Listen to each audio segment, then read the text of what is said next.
मेरी sister in law की anniversary थी, 25th एनिवर्सरी, और ये केक की डिज़ाइन मैंने उनके एनिवर्सरी पे बनाई थी और ये बहुत दिन से मैं सोच रही थी बनाऊंगी।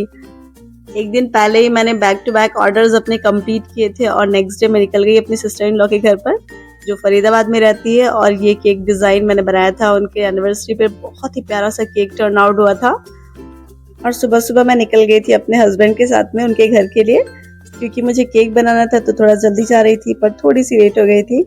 और उस दिन इतनी ज़्यादा गर्मी पड़ रही थी ना कि मैं क्या बोलूँ।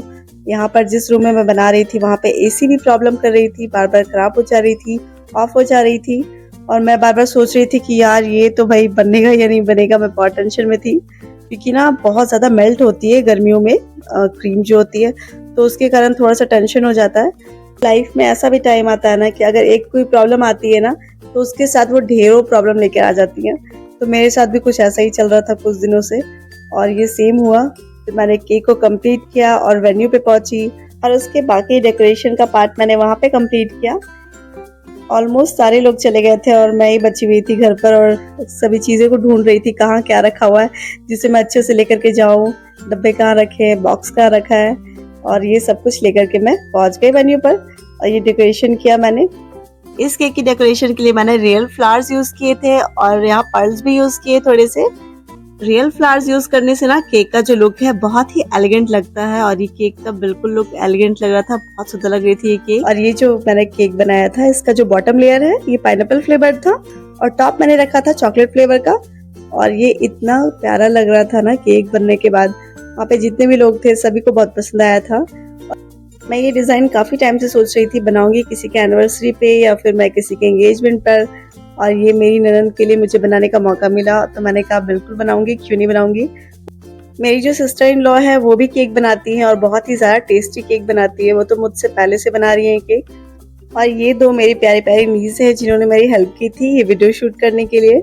मुझे तो कोई मिल नहीं रहा था कि कोई वीडियो शूट कर पाए, सभी कोई बिजी थे, सभी को एंजॉय कर रहे थे, और ये दो प्यारे प्यारे बच्चों ने मेरी वीडियो बनाई थी।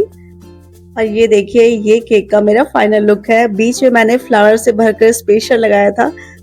वहाँ पे जितने भी गेस्ट आए थे सभी को मेरा केक बहुत ही ज़्यादा पसंद आया। और इसका जो बेस है ये मेरी सिस्टर इन लॉ ने ही बेक किया था।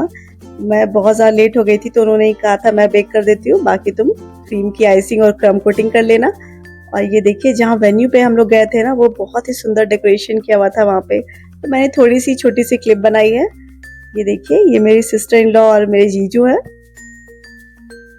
इस इवेंट की जितनी भी प्रिपरेशन थी ये मेरी सिस्टर इन लॉ की बेटी ने ही किया था, और ये बहुत ही खूबसूरत लग रहे थे, दोनों के दोनों बहुत अच्छे लग रहे थे। पहले इन लोगों ने जयमाल किया और उसके बाद फिर इनका रिंग सेरेमनी हुआ और फिर केक कटिंग हुई।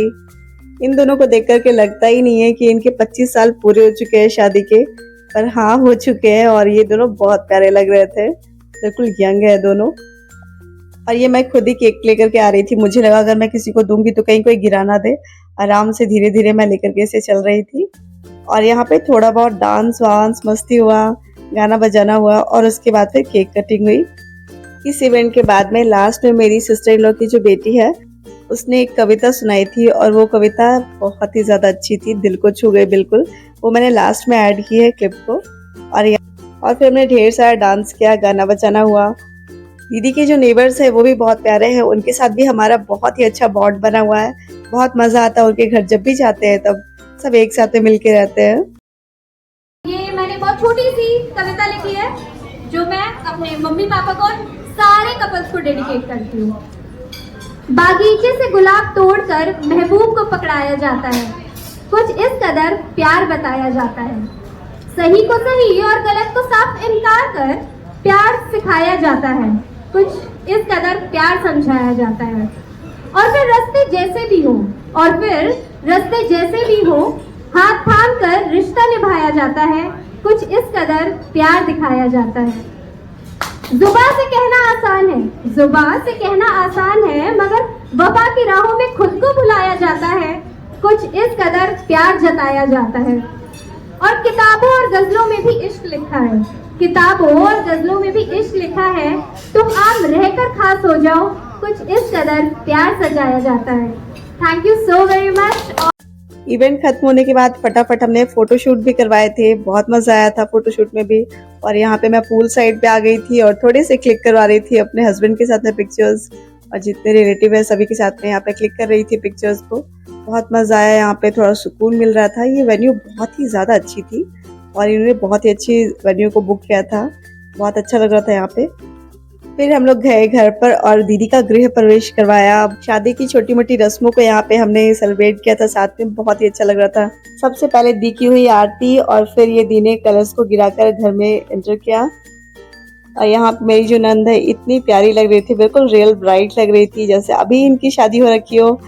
आपको मेरा ये ब्लॉग अच्छा लगा हो तो प्लीज़ कमेंट डाउन, और अगर मेरी केक की डिज़ाइन भी आपको पसंद आई है तो प्लीज़ लाइक शेयर सब्सक्राइब कीजिएगा।